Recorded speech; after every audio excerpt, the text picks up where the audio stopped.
Ito kasi, wala naman dapat seryosohan kay Mr. Khalid eh. Kagabi po, ang bilis lang. Halos kalahati na ng video yung naano natin. Hindi, ang pinaano pa lang natin yung mga stand pa niya. Hindi ko pa nabisitahin yung mga stand ko naman. Ay, Pero, okay. pero Lord willing, we will go to discuss dun sa mga naging stand ko. Tapos, i-compare na lamang yun in the future. So anyway, dadako na tayo ngayon sa kanyang second stand. Ito yung matapos yung yung excuse me, medyo wow, yung lalamunan natin na ano talaga. Anyway, Tabarakalladhi narinig? Yes po sir, malinaw na malinaw. Thank God for that. Okay, let's continue. mulk wa huwa ala kulli shay'in qadir.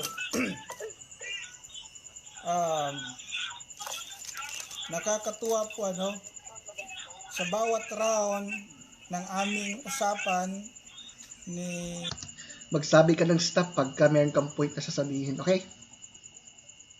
Sige po. Pero mas maganda tapusin yung buo talaga para isang ano na lang. Oo, nga sa bagay. Okay, hold our thought for that. And let's do it. Excuse me. Baka masabihin na niya, inuubo na. Kasi, actually, isa sa kino-comment niya, yung pag-ubo ko. wala naman po sa pag-ubo yan eh. Siyempre, malay nila na baka may sa lalamunan, may natuyuan, o kaya something na baka may biglang pumasok na Kailangan, kasi defense mechanism ng katawan yun eh, kasi baka may virus eh. Yeah. Kaya uubo talaga. Oo. Okay, sige. Tuloy na natin. Pastor Bishop ano na naman yan? Ay! Nako. Tuloy natin to. Evangelista. Kung ano. Hindi man lang nakakabangon ni isang tindig. Hindi man lang nakakabangon. You can explain why I'm laughing like that. Hindi naman sa tinatawanan siya or whatever, but I'm talking about his arguments. Diba? Opo. Anyway, let's continue. Pero bago natin umpisahan yung lahat ng sinasabi niya, napansin ko kasi kanina, tawa siya ng tawa. Opo. Ito hold your thought. Tapos, mamaya mag-comment ka dito kasi meron siyang inilatag na passage dyan. Ayun. So now you know the reason kung bakit. Take note, I'm not laughing at him. I'm just laughing at his argument kasi alam natin, circular reasoning, correct? Yes po.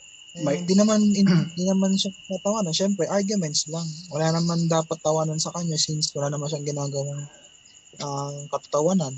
Yung argument po kasi is talagang wala eh. Kasi ako po kapag nabasa ko sa tao na strawman to, wala to. Dito di kaya to ng matinong usapan. Kaya tingnan mo, bro, i-explain ko lang kung bakit. Hindi naman sa I'm laughing at him. No.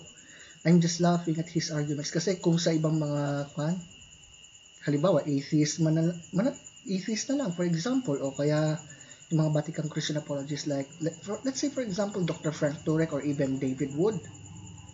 Wala, bagsak na yung mga ganun mga sinabi niya. That's why, ganun yung nangyari.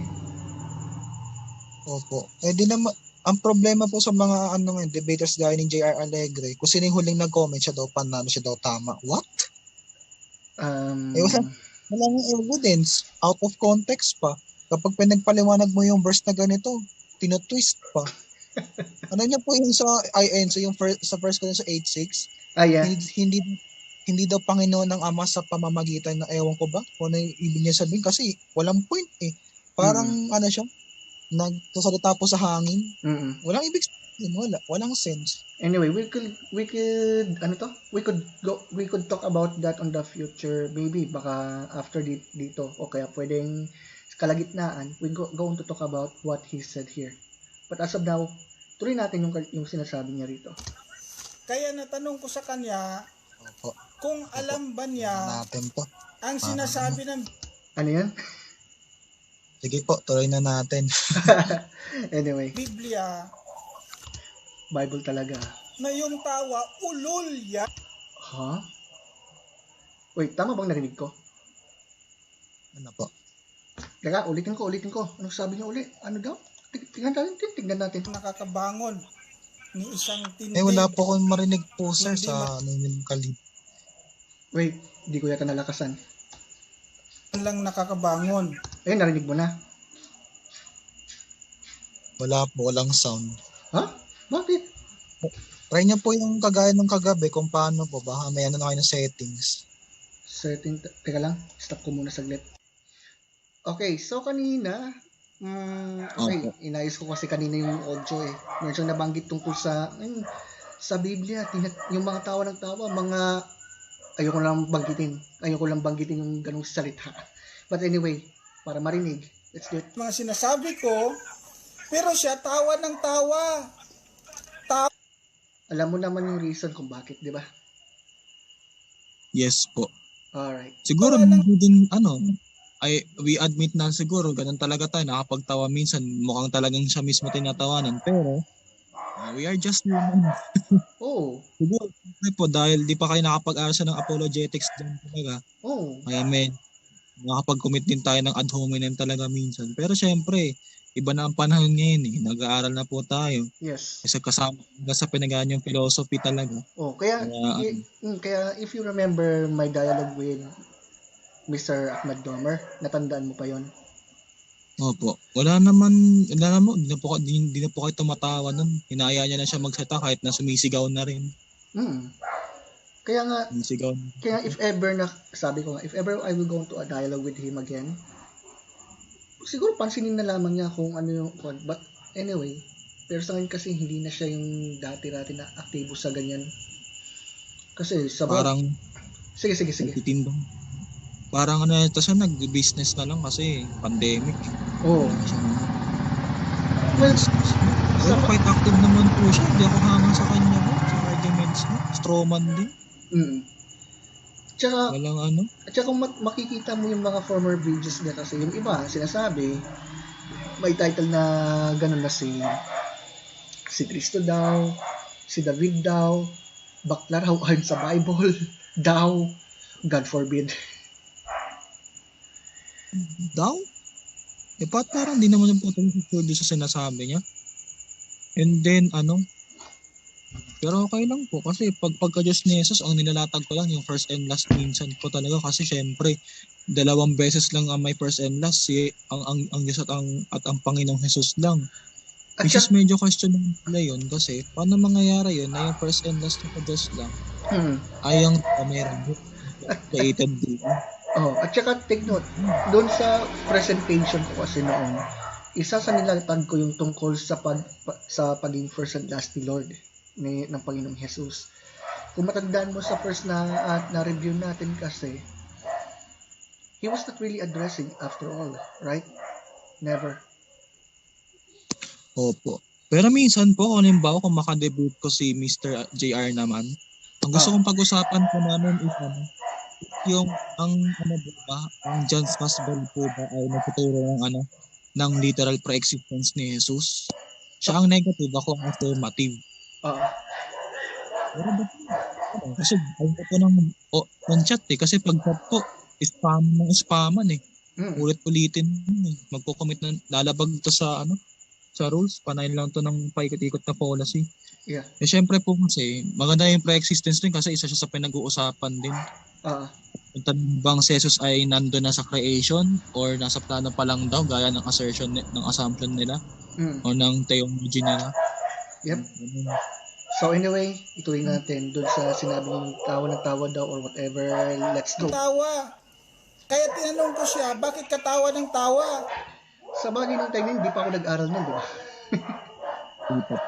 Okay, ituloy natin. Bakit? Ayun. Ay, what happened on me? Ay, sorry. Nasabi ng Biblia tungkol sa tawa. Sabi niya, out of topic daw. Hindi out of topic. Bakit? Wait lang, ulitin ko siya. Tawa siya ng tawa. Opo. Kaya natanong ko sa kanya, kung alam ba niya ang sinasabi ng Biblia na yung tawa, ulol yan. Kasi tawa siya ng tawa eh. Hindi naman nakakatawa yung pinagsasabi ko. Hold the thought. Tuloy natin. Wala namang nakakatawa doon sa mga sinasabi ko, pero siya tawa ng tawa. Tawa ng tawa.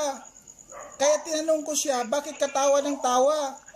Inamin naman din niya, sabi niya, yun amazing. Sabi niya, Natawa lang ako sa nasabi ko nung time na yun sa naturong cross-examination. Sa bagay nung time na yun, hindi pa tayo masyadong aware dun about sa proper na pag-deliver or whatever, di ba? Opo. At least naman po, inamin nyo naman dito sa record na yun nga, dahil di pa tayo nakapag-atalaga ng apologetics, kaya hindi natin alam yun. Oh. So, hindi naman mahalaga po yun. Ang mahalaga is arguments pa rin talaga. Yun talaga mahalaga dito po. And then when I said na when I said that it was out of the topic, tingnan mo kanyang sinabi. Tuloy natin. amazed daw po siya. So tanong ko sa kanya, alam mo ba ang sinasabi ng Biblia tungkol sa tawa? Oh, sabi niya, out of topic daw. Hindi out of topic. Bakit? Sinimulan mo eh. Ganito ang sinasabi para ma-aware kayo. At least, hindi na kayo tawa ng tawa. Oh, ito po ang sinasabi. Ecclesiastes 2, versikulo 2. Ganito po ang sinasabi. Aking sinabi tungkol sa tawa. Ito'y ulol. Sabi ng Biblia. Ulol daw pala eh. Kaya pastor, advice ko po sa inyo, huwag po tawa ng tawa para hindi po tayo mauulol. Sabi po ng Biblia yun eh. Okay, so now you can give your own thought. Teka lang, basahin ko yung binasa niya, no?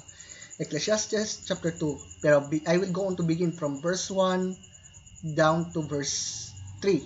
Okay, sabi, I said to myself, si Solomon itong nagsabi, come now, I will test you with pleasure to find out what is good. But that also proved to be meaningless.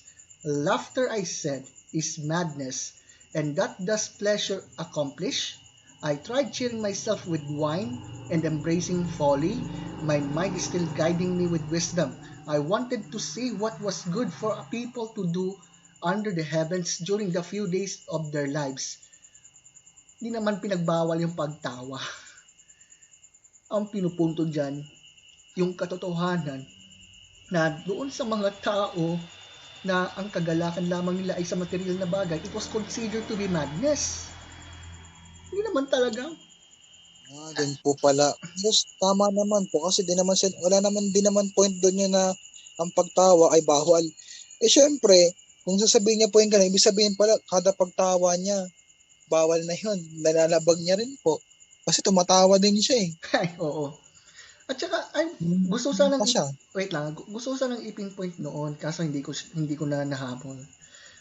So, ibig palang sabihin, ang isang taong tumatawa, kahit anong rason, ibig sabihin, mayroon ng madness. Ganun ba yun? Opo. Ang problema, sa position na naman po yun ni Mr. Khalid. Wala naman concrete support. Tapos, nag-nitpicking na naman po siya. At saka ito pa. 'Di ba sabi naman ng Philippians, I don't think chapter 4 yata. Mention na si Pablo may sinabi na rejoice in the Lord always. Pero wait, kung tama yung claim niya, ibig pa lang sabihin mga quote-unquote baliw pala yung mga nagagalak para sa Panginoon. Is that what he was saying for that? Yun po yung dyan eh. Talaga yung sa kanya, problem niya. Ang problem ni Mr. Khalid is kada may gagawin, nalagyan niya po ng ibig sabihin kahit wala naman. O kaya, nagawa siya ng mali. Kasi mali yung perspective. Sa verse, mali po yung perspective niya. And kung tinawanan niya siya, wala siyang magagawa kasi syempre, nagde-debate po kayo. Wala naman kayo sinabi sa kanya na ng ibang salita na nakakasakit. Tawa lang naman. So kung nasaktan siya, it's up to him. Wala naman doon. Kasi sila din naman sa debate, nang insulto pa, sabi ko ng bobo, ganun. Nagmumura pa po, namamersonan pa. So isipin niyo po yung ganun. Sabihin pala, ang pagtawa bawal pero mang-insulto pwede. Ironic. Diba? Yun po yung irony dyan. Kung pagtawa ay masama, pang-insulto pala pwede kasi nang-insulto yung Muslim. To debate. Namamersonal pa. Tapos, paikot-ikot lang. Wala nang sense ang usapan. Kaya nga minsan, pagka ganun mga tapos parang nakikita ko na paulit-ulit na lang, inaayawan ko na. Kasi wala rin. At saka, okay, sabihin nila na, talo ka kasi who cares? Yun lang. Yes po. At saka, pero, sige. Pero ganun pa man, ang mahalaga po is arguments pa rin talaga. Hindi naman, dapat, ang problema ka Mr. Kalad kasi, nag-pay attention pa sa tao imbes na hayaan na lang niya Since ang usapan, siya din po. Wala. Ang hiling niya dumagdag sa top. Kaya po sa debate na to, parang siya po, ang dami niyang dinagdag dito. Pinansin yung tawa, sinungaling daw kayo. Oo. Kaya tingnan mo, wait lang bro. Wait lang. Sorry po. Okay, tingnan mo. 'Di ba sabi ko noon sa tayo out of the topic, 'di ba? Sabi niya hindi raw out of the topic. Pero malinaw naman yung paksa namin, 'di ba? Opo, malinaw naman ang paksa. Is Jesus equal with God or just a prophet? At hindi naman po sinabi na wala naman po sa title na bawal tumawa. Ay nako. Dapat kung bawal po tumawa, dapat di siya nagparataw ng sinungaling kayo. Diba? Wala. Parang bumabalik sa kanya po yung reasoning niya. Nagbabackfire po sa kanya. Naataka niya rin sarili niya. Parang nilalagyan niya nilalagyan niya po ng bomba yung base niya. Siya yung sinasasabugan. Sobrang ironic talaga. Sobrang ironic. Anyway. Sa ganyang tao po. Anyway, ituloy natin. Ulol daw po yung Excuse tawa. Biblia po nagsabi niyan, hindi ako. Out of context. Apo. Already out of context na po yan. Medyo, huwag na tayo mag-pay attention dyan kasi nagano lang po si Sir Kalig. Po dito. Personal attack. Na naman. Personal attack yun. Personal attack na naman. Ay, nako. Pero sige, na natin. Anyway, dadakuan natin yung ating argument. At eto, ang dami, no? Napakaliwanag dito sa mga talata na binanggit niya. Yung Pilipos 2, nagsimula siya sa 5 hanggang sa 6. Ang hinahanap ko kasi sa kanya na mapapatunayan niya na si Kristo ay kapantay ng Diyos. Ngayon, laking gulat ko dahil ang pinick up niyang talata sa Biblia kontra pa doon sa kanyang gustong patunayan. Well, tingnan natin later on. Ano kaya kanyang ibig sabihin? Let's find out. Kontra. Hindi niya napatunayan na si Kristo ay kapantay ng Diyos. Bakit daw? Tignan natin uli. Ang hinahanap ko sa kanyang talata, saan mabasa na si Kristo ay kapantay ng Diyos? Nagulat ako sapagkat pumick up ng talata kontra doon sa kanyang stand. Really? Tingnan natin. Na dapat patunayan niya. Pinick up niya ang 2 ng Pilipos at sabi niya sinimulan niya sa 5 hanggang sa 8. Hindi pala siya nakaintindi ng sinasabi dito. Another straw man, pero mamaya natin ito pag-usapan. Tagalog na to hindi pa maintindihan. Tanong ko sa kanya kanina, doon sa mga talatang binasa mo, sa Pilipos 2:5 hanggang 6, ano po yung hinubad ni Kristo doon? Sabi niya, ang hinubad ni Kristo doon yung external quality. Wait lang, external qualities bang sinabi ko? Pero siguro next time ko mag-usapan pagdating sa mismong opening arguments ko. Anyway. Narinig niyo po yan. Naka-record po yan. Live po na sinabi niya na ang hinubad daw ni Kristo doon, yung external quality. Ngayon, hinamon ko siya. Kung may mabasa bang external quality dyan? Oh. Kung walang mabasa o meron, talo ka na? Sabi na, yes. Tingnan natin kung meron bang external quality na hinubad si Kristo dito sa mga talata. Katulad ng sinasabi ng external quality. Hindi ko malimutan ang mga word na yan. External quality, sabi niya, ganito ang sabi. Next time, iano natin muna siguro yung mismong main argument ko. But as of now, tuloy natin. Pakinggan nyo kung anong hinubad dito ni Kristo. Yung external quality daw ang hinubad dito ni Kristo. Sabi niya, magkaroon kayo sa inyo ng pag-iisip. Sabi niya, grabe no, dapat magkaroon ka daw ng pag-iisip. At ito'y nasa kay Kristo, Jesus din naman. Na bagamat siya na sa anong Diyos, ay hindi. Ito yung unang tanong ko sa kanya, nung first time. Hindi niya inaring isang bagay na nararapat panangnan ang pagkapantay niya sa Diyos. Aba, maging si Kristo pala, talagang hindi niya hindi niya inangkin na siya'y pantay sa Diyos. Oo. Bakit? Tuloy tayo. Kundi, bagkos hinubad niya ito. Wow, hinubad niya pala. Hindi pala, parang wala external quality, no? Hinubad niya. Tuloy tayo. At nag-anyong alipin. Alipin pala.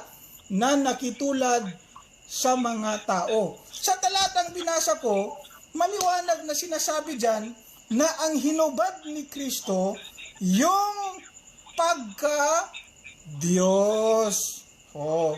Hinubad niya yung pagka-Diyos. Sa makatwid, sapagkat hinubad niya ang pagka-Diyos, hindi siya Diyos. At walang external quality na hinuhubad siya dyan. Pastor, walang external quality. Walang external quality. Kahit basahin nga natin sa English, kasi baka sabihin mo, yung external quality, English yun. Ngayon, ang binabasa mo, Tagalog. Hindi mo talaga mabasa sa Tagalog yung external quality, sapagkat ang binabasa mo ay yung Tagalog. Di tingnan natin ang English. Tingnan natin kung meron bang mabasang external quality sa English. Tingnan natin. Philippians 2:5 verse 6. Sabi dito, Let this mind be in you, which was also in Christ Jesus, who being in the form of God thought it not robbery to be equal with God. Grabe, no? But made himself of no reputation, and took upon him the form of a servant, and was made in the likeness of man. O sana external quality, maging sa English na Biblia, ay wala pong mababasang external quality. Imbento lang pala ni Pastor. Oh my gosh. Wait a minute. Evangelist o father o anong title meron ka. Inimbento mo pala yung external quality na hinubad. Wala naman eh. Ang hinubad pala ni Kristo doon, sabi yung pagka-Diyos niya. Ay the fact na hinubad niya, hindi siya Diyos. Wala ka namang nabasa doon na muli niyang isinuot ang kanyang pagka-Diyos. Kung mabasa mo alinmang talata sa Biblia na sinabi ni Kristo na muli kong isinuot ang aking pagka-Diyos na hinubad ko, ayun, paniniwalaan kita, Diyos siya. Wala po eh. Sa talata, hinubad niya. Nung naghubad siya, ano siya? Nag-anyong alipin. Di alipin, hindi talaga siya kapantay sa Diyos. Sapagkat siya nag-anyong alipin. Hindi talaga pantay yun. Ngayon, napatunayan ba niya ang kanyang tindig na si Kristo ay kapantay ng Diyos. Wala ni isang talata sa Biblia ang nabasa niya. Okay, so hold our thought for this. So ngayon, ang laging binabanggit, ano yun? Yung nag-anyong alipin, hinubad ng pagka-Diyos. Ano yun? Pakiulit mo? Sige. External qualities daw po. Gusto niya ng letra por letra. Wait lang I will going to say something for him. If you're listening to this, all I could say is, ayoko lang magsalita. Basta sasabihin ko na lang, God bless na lang sa kanya. Yun na lang. Anyway. Opo. Yan po yun. At least, maganda talaga may review. And bahala na po siya mag-judge sa sarili niya kung ano yung ano. Kasi wala reasoning talaga ang problema po sa kanya. Wala talagang reasoning. Parang hindi niya po pinag-aaralan yung mga sinasabi niya. Parang basta lang siya yung nakipag-debate kahit walang armas. Ganun. Hindi handa ba?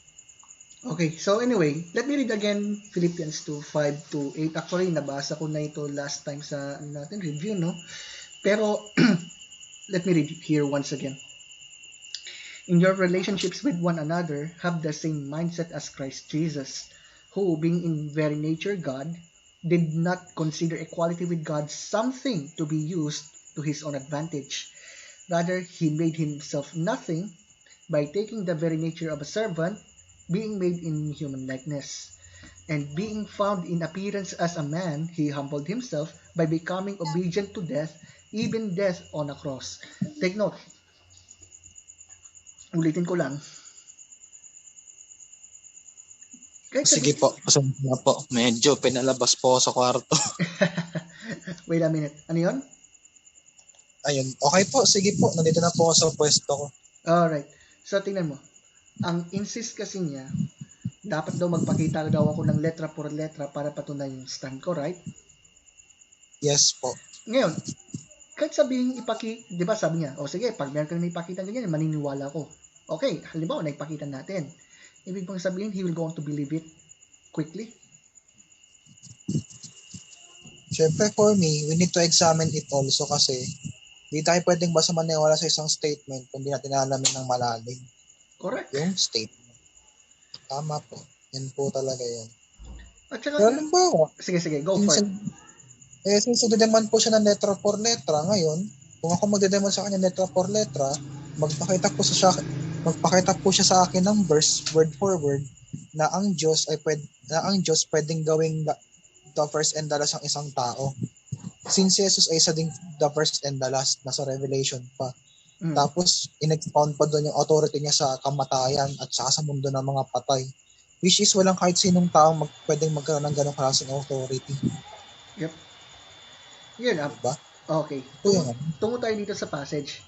Diba, sabi dito, na have the same mindset as Christ Jesus, who, being in very nature God, wait lang. Ito ba'y patunay na siya'y kapantay talaga ng Ama? Patunay pa din po. We need to know po kasi na may verse po nagsabi sa John 5:18, sinabi niya nakipantay po siya sa Diyos. And then din sa Philippians po kasi, if we really studying it, since hindi pwedeng hubaran ng nature ng Diyos dahil ang Diyos ay hindi nagbabago. Correct. So, medyo complicated talaga po yung verse na yan, yung passage na yan. Talagang dami rin po kasi debates dyan. Yep. Pero napatunay naman po yan na talagang pantay siya since Diyos po siya. Oo. Kumbaga, ang sige, tuloy mo. Ang pinaka-point po kasi is nagpakumbaba siya, tinake niya yung form of a servant para makitulad sa atin hanggang sa pagkamatay niya sa krus. Correct. And baka pansinin din po, yung parang pag-exalt sa kanya ng Ama? In-exalt siya, pinakamataas. Tapos sa lahat ng ang pinakabukod tanging pangalan, sa kanya siya lang meron. Correct. Ano yun? Letra por letra din. Alam mo, pinakabukod pangalan. Alam mo ito, even though magpakita ako ng yung sinasabing letra por letra na, let's say, sige, tama siya, external qualities. Maniniwala na ba siya kagad? No. Kasi, hindi pa din po. Nakita po sa intention niya na gusto niyang pamalian talaga . Tsaka bukod, Intention niya po. oo. Ano yan? Pakiulit mo na yan. Sige, ulitin mo ulit. Intention niya po talaga kasi makikita talaga sa stand niya eh. Yung doon pa lang sa pagsabi niya na wala tayong makikitang ganito kasi ganito, walang nakasulat na ganun. So talagang mali na sa intention niya na ayun, hindi talaga siya magresulta as in. Hindi niya pa talaga paniniwalaan yun. And siya pa naman po, sasabihin niya paniniwala niya kung may nakasulat. And hindi masasabi yun. Oo. Ito pa. Baka sabihin niya pa na contradiction po yun sa ibang verse. Ganun yung film. At saka ito pa, pansinin mo, yung sabi raw niya, kumukontra daw ito sa stand ko. Pero ba't hindi niya napansin na yung sinabi na, who being in very nature God? At saka sinabi pa, did not consider equality with God something to be used to his own advantage. Kumaga, meron na siya yun. Bakit niya ipagpipilitan pa? Right? Yun na nga. Yun po mismo talaga. Kaya sige, tuloy mo. Kaya, ayun po. Wala talaga si Mr. Khalid po. Sorry to say, not to insult, pero Mr. Khalid, wala. Sa arguments mo pa lang, medyo strawman na siya. Mm-hmm. And then parang, maano siya. Hindi siya dapat take it serious sa debate. Kasi wala eh. Philosophically, failed. Exegetical, wala. Evidences, wala din. Basta niliteral niya lang. Yung mga binabasa niya. Paano yung John 20:28 kung literal din natin? Actually, at saka kung papansinin kasi, most of my arguments na positive concerning to Jesus being equal with the Father, wala siyang naibigay na kung ano-anong talagang refutation ni isa. What he did, he went on to some Bible passages as he thought na hindi ko daw alam or whatever. Hinto. Wala po, 100% pa rin. Still assertion pa din. Talagang ginagawa ni Mr. Khalid. Ayun. Wala talaga sa arguments na po. Wala po akong makitang kahit anong valuable reason na i-take seriously yung ganitong klaseng argument niya po. Wala talaga po akong valid reason talaga. Mas gusto ko na lang po na hayaan na lang siya. Since gusto niya yun ako di ko naman po galing mamilit sa tao. Isa kapagod talaga. Kaya doon po sa nakausap natin, di ko na po i-mention dahil about kay Mr. Khalid ito. Yep. Yun lang naman. Okay. So anyway, ituloy na natin. I don't know kung siguro 20-15 minutes yata yung naturang second stand, but let's continue. Na si Kristo excuse me, ay kapantay ng Diyos. Even though he really never refuted, even though he never really refuted anything in my stand. Yes po. Ito si Mr. Khalid parang lumalala na siya dito. Pero sige po, tuloy na natin. Okay, sige. Wala. Bagkos, doon pa siya naipit. Talo pa siya. Talo. Wala. Di ba? Ngayon, tanong ko sa kanya kanina, si Kristo ba may kapangyarihang bumuhay ng patay? Sabi niya, yes. Meron daw kapangyarihan si Kristong bumuhay ng patay. Nakarecord po yan. Aba, sabi ko sa kanya, paano kung mabasa ko sa Biblia na si Kristo ay walang kapangyarihan? Sabi niya, for the sake of argument, yes. Talo na ako kung mabasa mo. Kaya ako nabanggit yung for the sake of argument para makita kung gaano ka-absurd yung naturang argument. That's why I said that. Sige po. Okay. Tingnan po pa rin. Tingnan natin. Excuse me.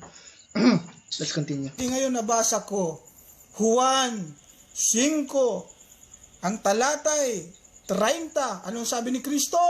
Hindi ako makagagawa ng anuman sa aking sarili. Wala pala siyang kapangyarihan. Kaya tanong ko, sino nagsisinungaling dito? Hold your thought now. Hold your thought. Right? Tapusin natin. Ikaw o ang Biblia? Si Kristo sabi niya, wala akong kapangyarihan.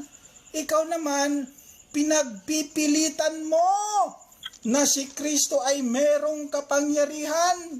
Kanino ba ako maniwala? Sa'yo o kay Kristo? Sabi ni Kristo, wala akong kapangyarihan. Sabi naman ng ating katunggali, sabi niya, meron. Aba, kanino tayo maniniwala niyan? Sa'yo o kay Kristo? Sabi ni Kristo, wala. Sabi naman niya, meron. Teka muna. Tingnan natin sa mga alagad ni Kristo. Stop muna tayo dito. Let me read again that passage na tinutukoy niya. Kasi, I guess you already noticed, hindi buo, right? Ano po, another cherry picking siya ulit.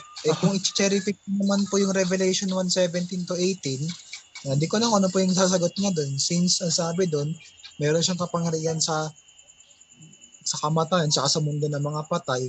Tapos, first and last din siya. Yep. Patay na. Isaiah 44, verse 6, ang sabi ni Yahweh, ako ang una't muli, walang sino manggaya ko.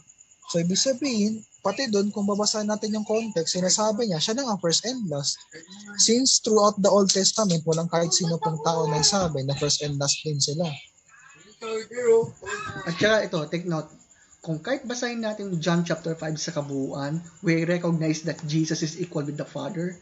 Jesus is the divine Son of God, that as Father rises people from the dead, so the Son is as well. And then in verse 23, sa John chapter 5 uli, na sinasabi na, all may honor the Son just as they honor the Father, and whoever does not honor the Son does not honor the Father who sent him. At kung babasahin natin from verse 24 down to verse 29 ng John chapter 5, mapapansin natin na those, sabi dito, whoever hears my voice and believe him who sent me has eternal life, and will not be judged, but has crossed over from death to life. Very truly I tell you, a time is coming and has now come when the dead will hear the voice of the Son of God, and those who hear will live. Wait a minute. Sabi niya, sabi ng nakadialogo last time, wala raw kapangyarihan si Kristo. Pero, ay, ba't ang ingay yata? Sorry po, wait lang po, pasensya na po. Wait ko lang po sandali. Okay. Wait a minute. Okay, ano yung point mo pa? Sige, fired up. Yung sinabi po niya sa John 5 na marinig ng yung mga patay, yung tinig ng anak ng Diyos. Yes. Doon pa nga lang po, doon ina-expound kung sino talaga si Jesus eh. Kasi alam ko po, in Old Testament, ang Diyos po is kaya niya bumuhay ng patay kapag narinig yung tinig niya. But I'm not po, alam ko po meron yun sa Old Testament. Pero di ko lang po siya matandaan. I guess Deuteronomy chapter 32 yata yun, kung di ako nagkakamali, o for Samuel. Basta andun siya. Opo. Sa ganun pala. Ito na lang. At saka yung din po, yung first and last din talaga. Kasi na kung first and last din si Jesus, pati ang Diyos, lalabas blasphemy na yun. Oo. Bisa din po pala, blasphemer na si Jesus. Yun lang ang lalabas doon kung tama sila. Anyway. Ang Diyos lang hindi si Jesus. Hindi Diyos si Jesus, tao lang daw. So, ibig sabihin pala, nagsabi siya ng first and last, blasphemer na pala siya doon. Parang ganun. Yun lang ang problema diyan. Anyway, basahin ko yung verse 13 na binanggit niya. Sabi ng Lord kasi diyan, by myself I can do nothing, I judge only as I hear, and my judgment is just. For I seek not to please myself, but him who sent me.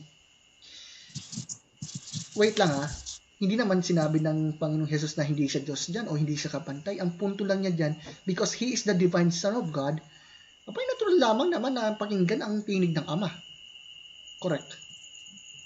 Kaya sabi din, pati honoring, kung paano ino-honor ang Ama, ganun din ang anak. So, ibig sabihin, pinapantay niya nga sarili niya sa Diyos. At saka ito pa, sa verse 19, sa the same chapter, sabi niya, very truly I tell you, the Son can do nothing by himself.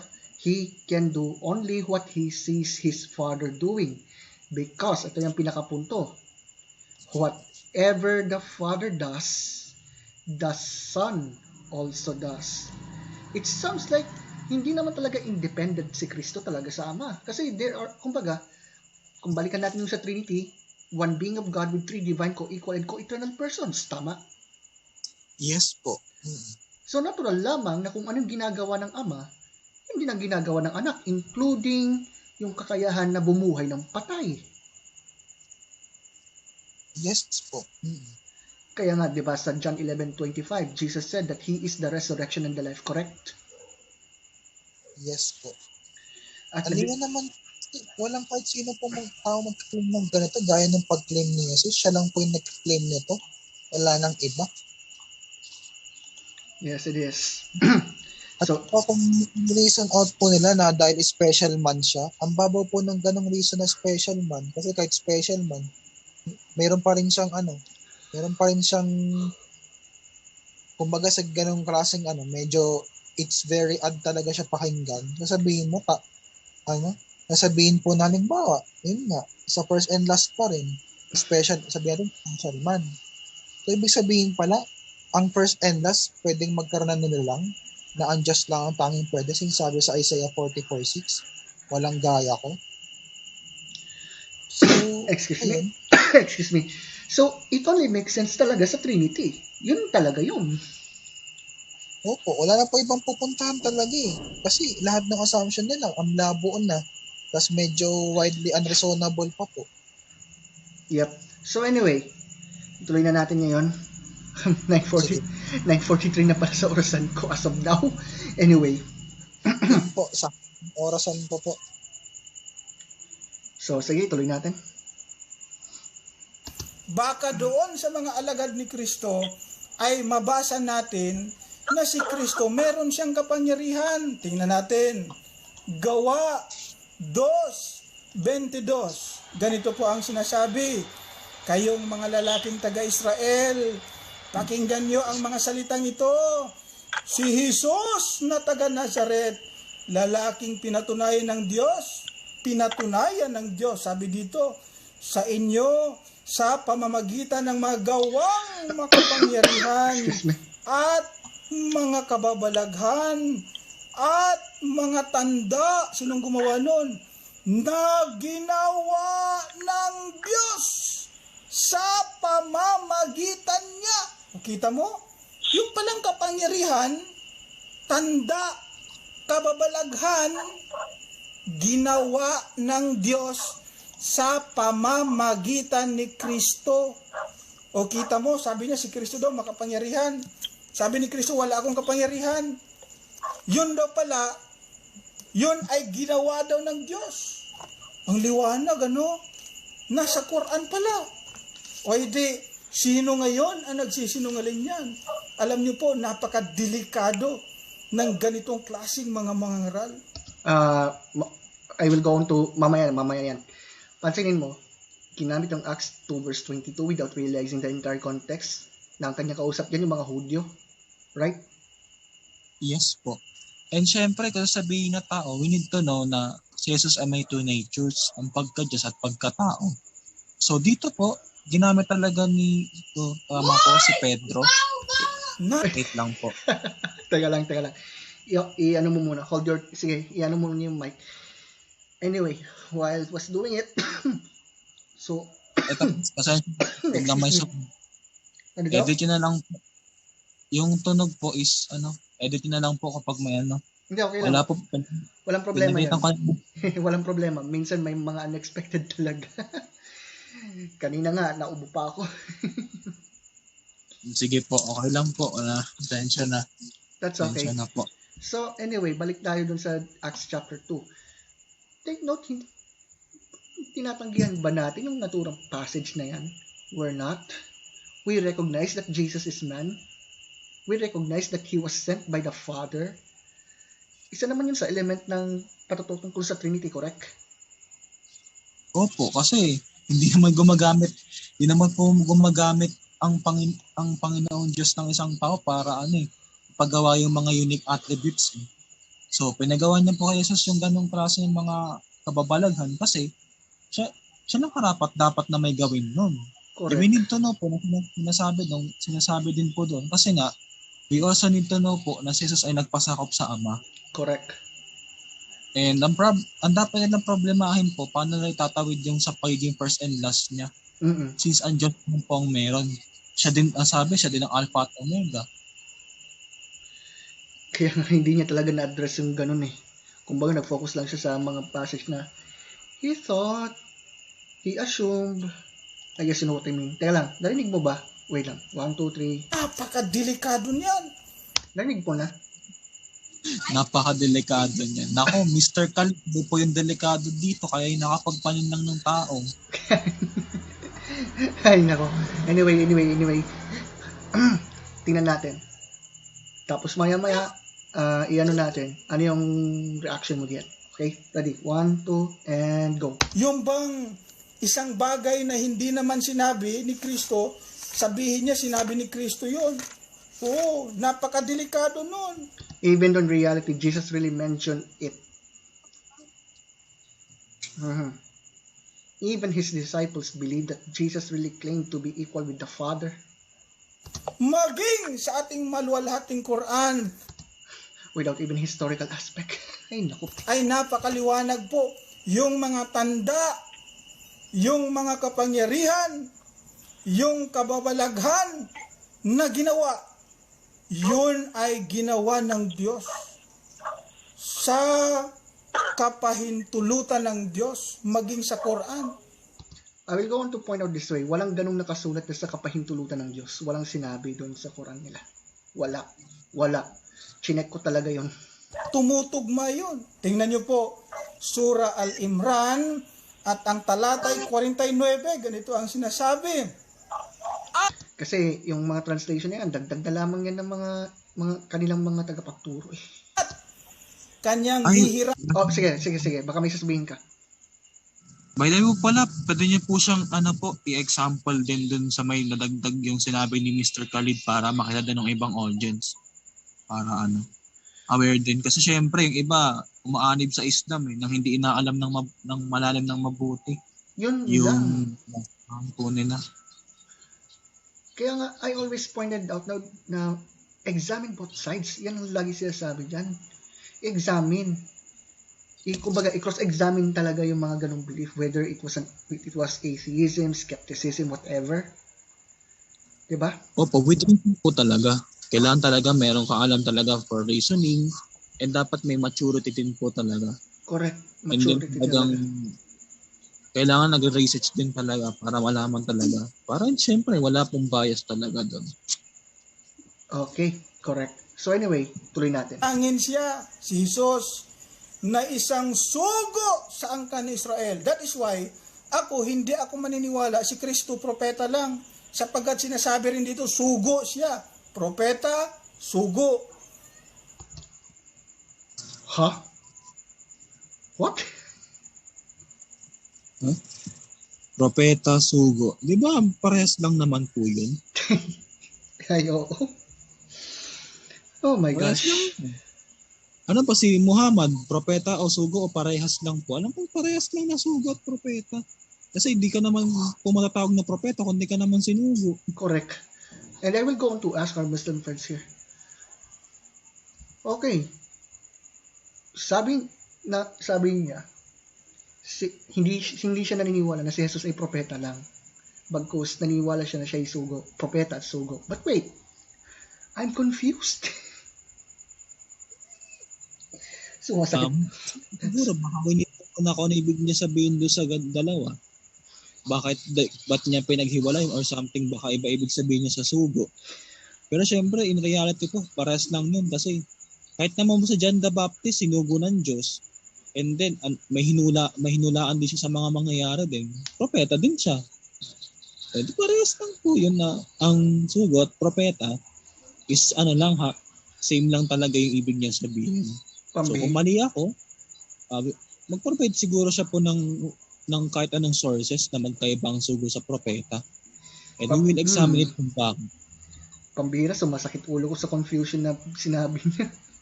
Anyway. Wrong po. Nakakonsensya si Mr. Khalid. Ay, nako. Anyway, let's continue. Sabi ni Kristo, ako ay naparito sa inyo I will remind everyone that the Islamic Jesus of the Quran is just a fairy tale, not based on historical accounts. Na may dalang tanda, sabi niya, mula sa inyong Panginoon, sabi ni Kristo, aking huhubugin para sa inyo mula sa malagkit na putik na katulad dito ang hugis ng isang ibon at aking hihipan ito at magiging isang ibon, sabi ni Kristo. Kanya ba yon? Kapangyarihan ni Kristo yon? May idinugtong siya, sabi niya, sa kapahintulutan ni Allah. In Arabic, biiznillah. Ano pa? At pagagalingin siya na ipinanganak na bulag at may ketong at aking bibigyang muli ng buhay ang patay. Ito, sabihin niya, kay Kristo daw ito, nakabuhay si Kristo ng patay. O, sabi dito ni Kristo, sa kapahintulutan ng Allah. Hindi pala kanya yun. At ipapaalam ko sa inyo kung ano ang inyong kinakain at ano ang iniimbak ninyo sa inyong mga tahanan. Hindi niya nabasa doon, yun pala ay biiznillah. Sa bagay, hindi natin masisi sapagkat wala siyang alam sa Arabic. Hindi siya marunong magbasa ng Arabic. Kaya hindi niya tuloy nabasa yung salitang biiznillah, sa kapahintulutan ng Allah. Wala pala siyang kapangyarihan. Kasi kung hindi pahintulutan ng Allah yun, may magagawa ba si Kristo? Eh di ang sagot doon, Juan 5:30. Anong sabi ni Kristo? Wala akong magagawa sa aking sarili. Ay di talagang powerless siya. Hindi po ba? Ayun. So napakaliwanag. Sinabi niya pa kanina, oh. Okay, before anything else, I will remind everyone, yung quotation from the Quran is based only from an apocryphal writing. Hindi po siya canonical. Alamat lang yun. And then, ang sinabi po doon, di ba, sinabi ni Mr. Khalid doon sa verse na yon, na lilikha daw si Jesus ng lilikha daw po siya ng ibon galing sa putik. And sabi niya, hindi daw kapangyarihan, kundi galing doon sa Diyos. The question would be, so ibig sabihin pala, ginawa palang creator ni Ana si Jesus? Ayun na pala yun. Okay, let's say na historically reliable yun. So, ibig sabihin, okay, ikaw na magtuloy. Ibig sabihin po pala nang ginawa niyang creator, di may katulad na pala si Ana ngayon. So, wait lang. So, ibig palang sabihin, Jesus was already committed shirk. Associating partners with Allah. Yun. Shirk na po kasi hindi pwede. Kasi throughout in the Bible, kung babalik sa Bible, ang Diyos lang po ang lumikha. Ang Diyos lang ang ang Diyos lang ang first and last na sinabi. Pasensya na, inuulit ko lang kasi syempre, yun yung tumatak sa akin po ngayon. Ang Diyos lang ang first and last. Sa Revelation, si Jesus at ang Diyos Ama yung first and last. Tapos si Jesus lang yung may kapangyarihan daw. And kung iano natin sa analogy nila na walang katulad ang Diyos, since may kapangyarihan si Jesus sa kamatayan tsaka sa mundo ng patay, ibig sabihin pala, may katulad na po pala ang Diyos ayon sa analogy nila. So, isa lang ang ibig sabihin yan. Either, mali yung nagsabi, o kaya naman kung tama, o let's say na reliable yung naturang passage. It's either may co-creator si Allah or si Kristo ayon dun sa naturang passage laging idol, Naging creator, naging Diyos na pala. And we need to know, isa sa attributes po ng Panginoon, unique talaga, isang paglikha talaga ng may buhay. Kaso ang usapan po kasi dyan, doon kay Jesus kasi nilikha niya may buhay pwede nang i-reason out dyan is gaya ng mga tao, gumagawa ng machine, computer. Ang tanong po, may buhay ba yun? Wala. Oo. Kasi sa Quran, ang ginawa, may buhay Kukuha daw ng puto. May na ibon, nagiging ibon siya, buhay na. Ibig sabihin pala, gumawa po siya ng isang, ang isa pa lang nila lang, lumalang din. Yun ang ironic niya yun. Diba? Kung sa Bible naman po, ang first and last ay isa creator lang. Ibig sabihin pala sa analogy nila, ang first and last pala is applicable sa manulikha at sa nilikha. Wala na. So, ibig sabihin, they're already committed. Sure, ganun lang yun. Opo, pati yung sa mga INC din. Kasi sabi nila, tao lang daw po si Jesus eh. Because ang problema, sa Old Testament, Diyos lang ang first and last. Pag sa New Testament, dalawa sila. Pero kung talagang... Pansin niyo? Oo, pansin ko talaga yan. But, as I've always said, in Christianity, doon sa mga ganyang attribute ni Kristo na katulad sa Ama, it only makes sense in the teaching or in the doctrine of the Trinity talaga. Wala nang iba. Yes po. Kaya talagang, wala tayong magagawa. Yung kasi talaga yung sinasabi ng Bible eh. If they don't accept it, and it's hindi natin problema po yun. Correct. Sila na problema doon. Kasi syempre, sige, tuloy mo. Opo. Pero sige po, tuloy na po natin. Okay. Pero i-remind ko lang, no, kasi sabi ng Panginoong Jesus sa John chapter 8, verse 24, kung hindi ako nagkakamali, sabi niya, I told you that you would die in your sins. If you do not believe that I am He, you will indeed die in your sins. Obviously, may authority si Kristo. He claimed to be the great I am. Right? Kahit sabihin mo yung sinabi ni Jesus po ay pinamahalan ng Diyos, lalabas pa rin po kasi na medyo blasphemy po yun. Wait lang po. Okay, wait lang. Ano ko muna saglit. Alright, so at this point, ituloy na natin. Ewan ko, baka last na ito or whatever, di ko rin alam. Let's do it. Jesus, He claimed to be the Son of God. Out of topic, ang paksa natin, patutunayan mo na si Kristo pantay ng Diyos. Hold your thought muna, tapusin na natin. Hindi lamang propeta. Ngayon, kung ano-anong mga sinasabi mo, sabi niya, He claimed to be the Son of God. Gi-claim nga ba ni Kristo na siya'y anak ng Diyos? Basahin natin sa Biblia niya para malaman niya kung ano ang claim ni Jesus Christ tungkol sa kanyang sarili. Marahil hindi alam ni pastor, ministro, evangelista, father ito kung ano ang sinabi ni Kristo tungkol sa kanyang sarili. Ito po ang sabi, Lucas 4:41. Ganito po, tingnan natin kung the Son of God. Gi-claim nga ba ni Kristo na siya'y anak ng Diyos? Inulit ko lang saglit. Basahin natin sa Biblia niya para malaman niya kung ano ang claim ni Jesus Christ tungkol sa kanyang sarili. Marahil hindi alam ni pastor, ministro, evangelista, father ito kung ano ang sinabi ni Kristo tungkol sa kanyang sarili. Ito po ang sabi, Lucas 4:41. Ganito po, tingnan natin kung gi-claim ba ni Kristo na siya ay anak ng Diyos, katulad ng sinasabi niya. At nagsilabas din sa marami ang mga demonyo na nagsisigaw, ikaw ang anak ng Diyos. Grabe yung mga demonyo, no? Ano ang sigaw ng demonyo? Si Kristo daw anak ng Diyos. Tinanggap ba ni Kristo yon? Yung salitang ako'y anak ng Diyos na sinabi ng mga demonyo, tinanggap ba ni Kristo yon? Ito po ang sagot. At sinasaway sila na hindi niya sila tinutulutang magsalita sapagkat naalaman nilang siya ang Kristo. Aba, sinaway, pinagalitan, ano? Sinong pinagalitan? Yung mga demonyo.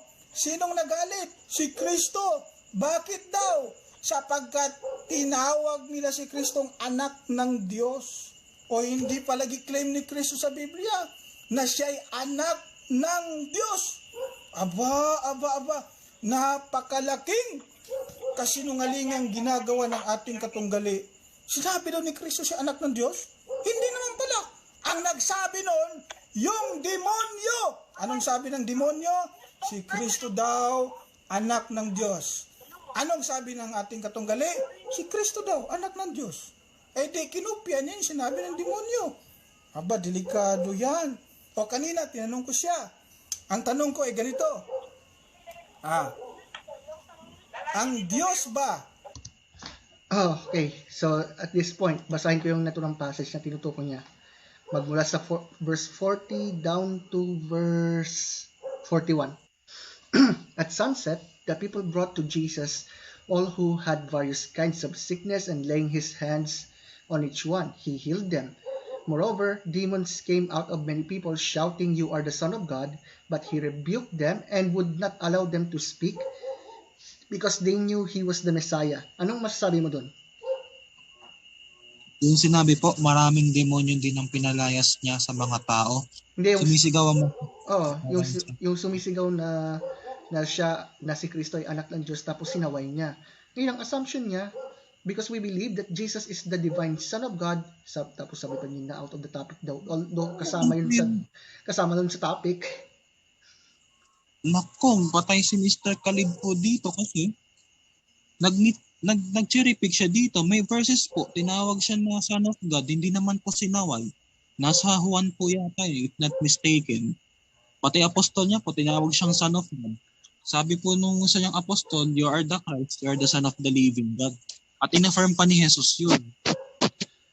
I was just reminded in Matthew chapter 14 nung matapos na lumakad si Kristo sa ibabaw ng tubig, and then ni-rescue niya si Pedro, and after all, nung nawala na yung storm, yung mga disciples niya lumuhod at sumamba sa kanya, and they declared that he is the Son of God. Wait lang, tanong ko, sinaway ba niya yung mga apostol niya? Hindi po. So ngayon, tingnan natin yung context. Merong babasahin na isang commentary na kusan mayroong point naman dito. Wait lang, hinahanap ko. Excuse me, hinahanap ko yun. So sabi rito, may sinabi, "He cast the devils out of many who were possessed. We were not sent." Kumbaga mayroon na siyang parang application ba? I don't know. Pero sige, basahin ko muna. "We were not sent into this world to live to ourselves only, but to glorify God and to do good in our generation. The people sought him and came unto him. A desert is no desert if we are with Christ there. He will continue with us by his word and spirit and extend the same blessings to other nations. Still, throughout the earth, the servants and worshippers of Satan are brought to acknowledge him as the Christ, the Son of God, and to find redemption through his blood, even the forgiveness of sin." Ang napansin ko lang kasi sa talatang yan, hindi naman talaga wala naman sinasabi na talagang ayaw niya na siya tawagin na anak ng Diyos. Kumbaga, kasi alam ni Kristo na kilala na siya talaga, even before the world began. Right? Yes po. Andun sa John 1 po, hindi na nandun na siya sa creation po. At saka, hindi naman po sa at saka bukod dyan, kumbaga, kaya niya sinaway kasi ayaw niya na yung sinasabi ng mga demons, dun kukunin yun ng mga tao bilang patotoo. Kumbaga, ang napapansin ko dyan, yung mga tao, dapat sila ang makarecognize doon, hindi yung mga demons. Kasi yung mga demons, alam naman nila kung sino siya eh. Right? Opo. Gusto niya po talaga yung mga tao talaga kasi siyempre, ang naparito si Jesus para sa mga tao po, iligtas. At makilala tayo. Yes. Kaya another cherry pick na naman to. Ay nako. So baka meron pa siyang sinasabi rito. Anyway. Nakaiba po ito si Mr. Khalid. Parang minsan po, parang gusto natin po tapusin yung presentation niya kasi wala eh. Not to insult pero medyo wasting time. Wasting po sa talino. Joke lang po. Grabe naman to. Mag-TikTok na lang daw. Hindi, joke lang.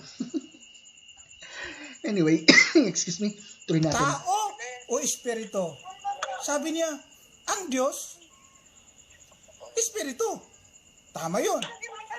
Sunod na tanong ko sa kanya, si Kristo ba, tao o espiritu? Sabi niya, si Kristo, tao, at the same time. Okay, go for it. By the way po, may nakita kong isang post ng Muslim, sabi niya ang Diyos daw hindi espiritu. Naloko na. May kontrahan na tuloy. Po. Tama yan, record lang po natin. Pakita ko rin yung evidence, sinabi niya po mismo yun. Muslim po yun eh. Na-screenshot ko pa siya kaso medyo natabunan na kaya hahanapin ko lang po ulit. Sige, Bigay ko sige. na lang po sa inyo. Sige. Siguro on the future na lang. Hindi naman kailangan madaliin. Ngayon, ito, take note.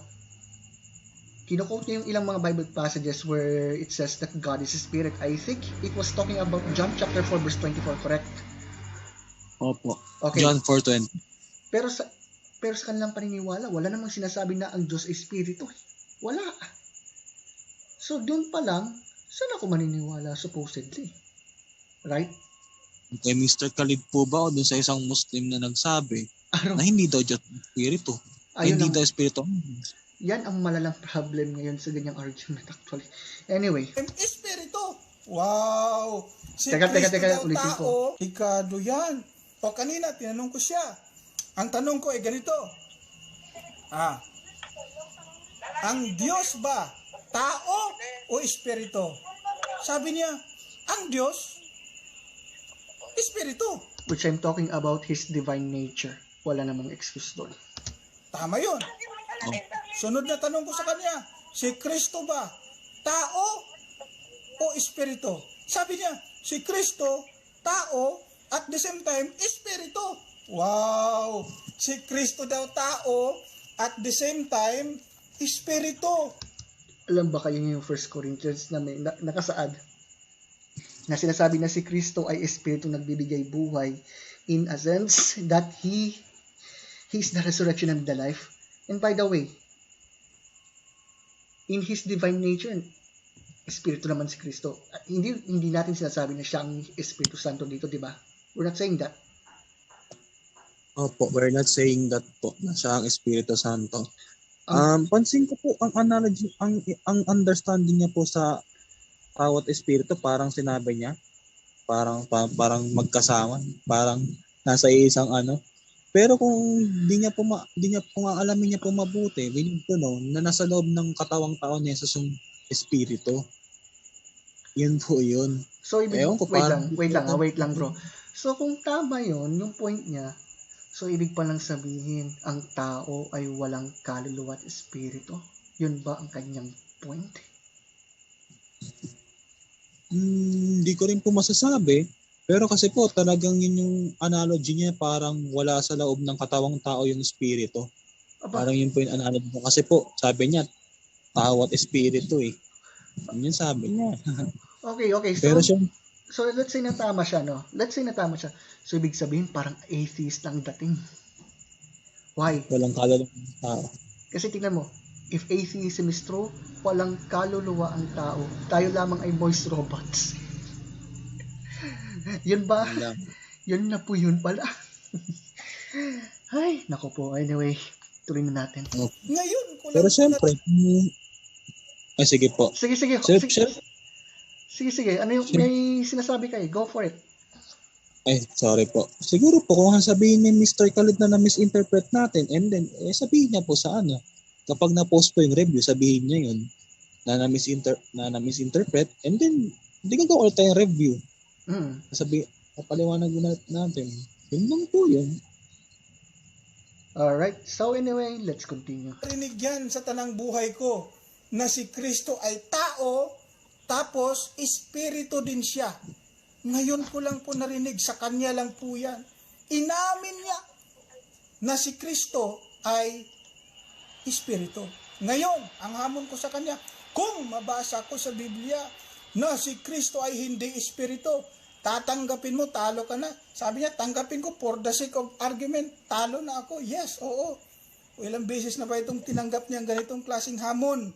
At ilang beses na ba siyang natumba rito? Opo. Para po sa Wait lang. Okay. Inamin niya na si Kristo ay espiritu. Ngayon, ang hamon ko sa kanya, kung mabasa ko sa Biblia na si Kristo ay hindi espiritu, tatanggapin mo, talo ka na. Sabi niya, tanggapin ko for the sake of argument, talo na ako. Yes, oo. Ilang beses na ba itong tinanggap niya ganitong klaseng hamon? At ilang beses na ba siyang natumba rito? Opo. Para po sa mga late viewers, basahin ko. Alamin natin kung si Kristo siya ba espiritu. Kasi sabi niya, ang espiritu, ang si Kristo daw, espiritu. siya'y tao, tapos espiritu. Ito ang sabi ng Biblia. Ulitin ko, Lucas 24, simulan ko sa 36 hanggang 43. Ganito ang sinasabi. At samantalang kanilang pinag-usapan ang mga bagay na ito, siya rin ay tumayo sa gitna nila. At sa kanila nagsabi, kapayapa ay sumainyo. Sabi ni Kristo, Assalamu alaikum. Peace be with you, sabi ni Kristo. Datapot sila'y kinilabutan. Naku, kinilabutan ng mga alagad, ano? At nangahintakutan. Kinilabutan, nangahintakutan ang mga alagad. Bakit? At inakala nila na nakakita sila ng isang espiritu. Akala ng mga alagad, ang nakita nila espiritu.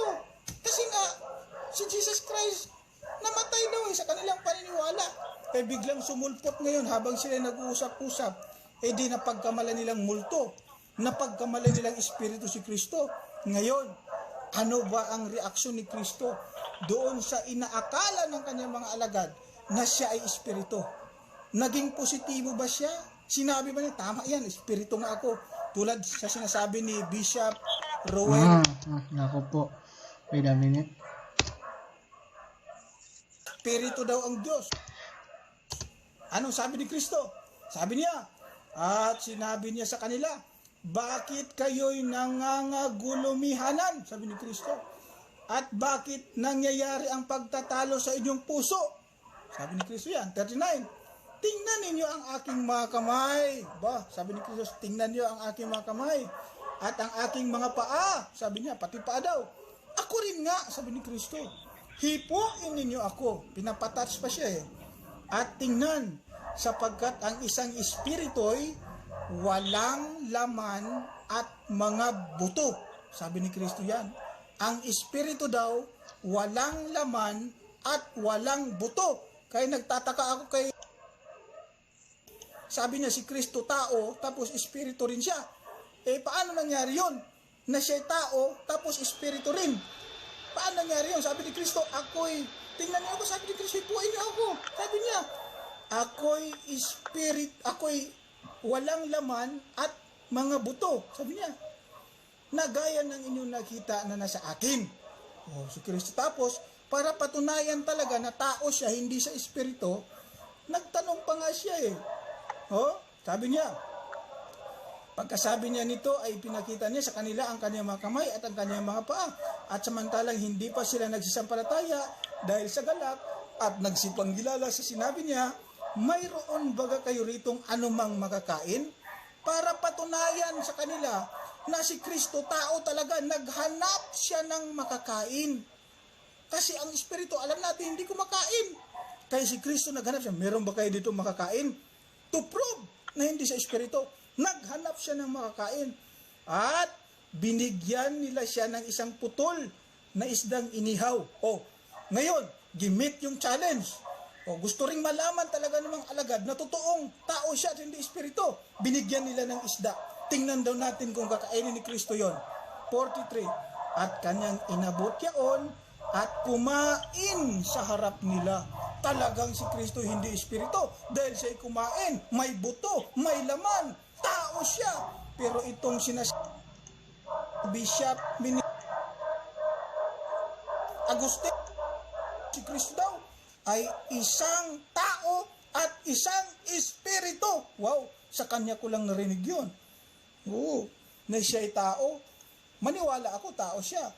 Pero yung pag-iespiritu niya, kontra sa Biblia niya. Hawak-hawak niya ang Biblia niya, hindi pala niya binabasa. Yung paniniwala niya, kontra sa Biblia niya. Ang galing. Ang galing ng paniniwala ng mga taong ito. And we end this up. Okay. Hindi ko siya tinatawanan po assertion niya yung tinatawanan ko. First of all, may pandaraya po doon. Nag-assume siya na porket kumain automatically, hindi na po wala siyang espiritu. We need to know po na siya ay nagtatawang tao. Meaning to say po, nasa loob ng katawang tao yung espiritu niya ng pagka-Diyos. So kung ganun, kung di niya po kasi aanin yung ganung belief, wala tayong magagawa. Hindi talaga niya po maintindihan yun. Kasi ayaw niya itindihin eh. Ayaw niya po tanggapin. And then, by the way, meron naman tayong mababasa sa scripture diyan. Let me read here. Kung saan sabi ng 1 Corinthians chapter 15, verse 45. So it is written, the first man Adam became a living being. The last Adam, which is, it was talking about Christ in the whole context. The last Adam, a life-giving spirit. Anong punto? Since Jesus declared to be the resurrection and the life, He is the one who gives life to those who trust in Him. Correct? Oh. And sabi po kasi, di ba, ang resurrection po is pag meron na pong tinig ng anak ng Diyos. So, ibig sabihin pala, si Jesus pala yung bubuhay sa atin. Yes, it is. Kung aabutan tayo ng patayan. And anyway, take note. Doon sa kinote na Luke chapter 24, he did not even realize that yung kanyang inilatag, it was proving na yung katawan ni Kristo, first and foremost, andun pa yung marka na kanyang natamo noong siya ipinako, pero glorified body na, correct? At saka we do not believe that na ang tao na muling bubuhayin ay multo. Saan niya napulot yun? Wala po siyang verse na nilapag niyan as far as ay nung nakapinakinggan ko po. Wala po siyang nilapag. At saka ito pa, was he, kumbaga, ano bang yung parang naging assumption, parang strawman na rin yun, because was he thinking that I believe that Jesus is a ghost? Wala po. Ano po yan siya? May tawag po sa ganong klase ng policy. Parang may minimisinterpret po ng isang tao yung sinabi, yung statement, minimisinterpret. At hindi naman ganong intention ng nagsalita. Hindi ko pa alam yung tawag sa ganon eh. Parang basta policy po yun. Di ko lang po matandaan yung ganong klaseng policy. Kung ang wait lang. I don't know kung ang tinutukoy dito ay strawman. Parang ganun na nga po. Pasok po siya sa strawman.